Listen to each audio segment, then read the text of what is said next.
Welcome back to Big Red's Mopar Garage.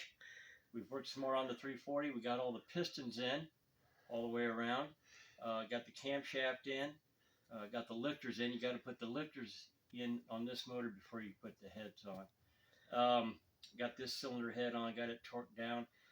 And I wanted to talk to y'all and just talk about something that I think is important. And I know I've just heard some people they've overlooked it or hadn't thought about it, but I think it's a very important thing that needs to be at least looked at, or you need to be aware of when you're putting a motor together.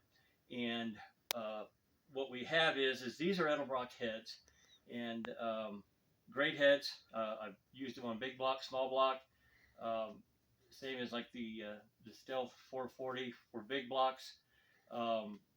They come with springs on them already, and they will tell you that it's good to a 575 lift, which is what it said for these springs here.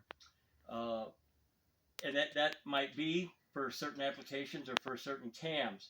But what I would like to talk to you about is there's more to a spring than installed height and pressures, open and closed, and seat pressure. Another very important thing is the actual diameter of the spring. And what can happen is if you don't have the right diameter spring, because you can have different diameters and they can still have all the same pressures, open, closed, installed height. They can look identical as far as that goes, except the diameters will be different. These heads here come with a 1.46 diameter spring. They're good to a 575 lift. The cam we're using is a comp cam. It's a solid roller. It is a 575 lift cam. And on paper, you would think that's fine, that there's no issue. These springs are good to a 575 lift. The problem is the diameter of the spring is not a big enough diameter for this roller cam. The springs that are required for this cam are a 1.49 spring, according to comp cams, not a 1.46.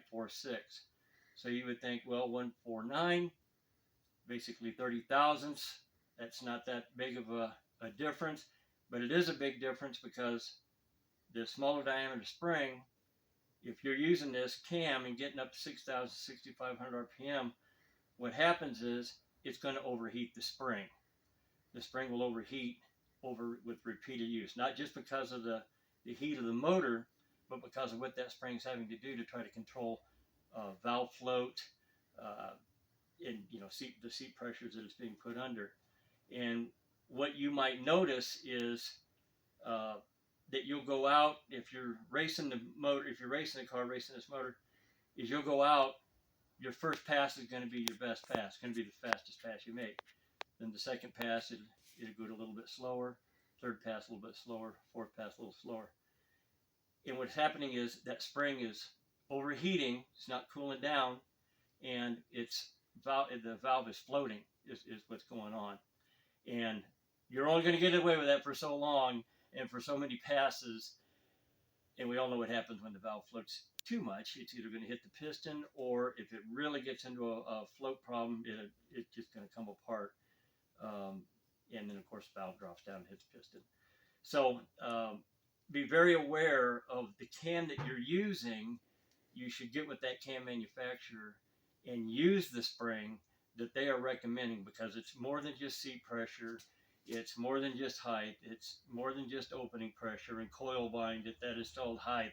It's also diameter that they've taken into consideration to keep the spring cool, so that it doesn't get into a valve float situation and drop a valve, or have an issue with it smacking, because of it floating. So I just wanted to kind of show you guys where we were at.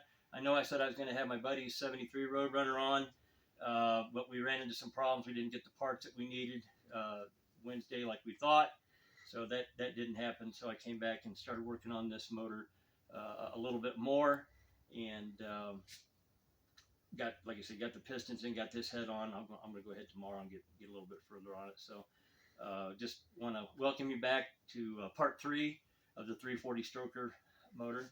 And we'll see you all next time. Y'all have a good night. Thank you.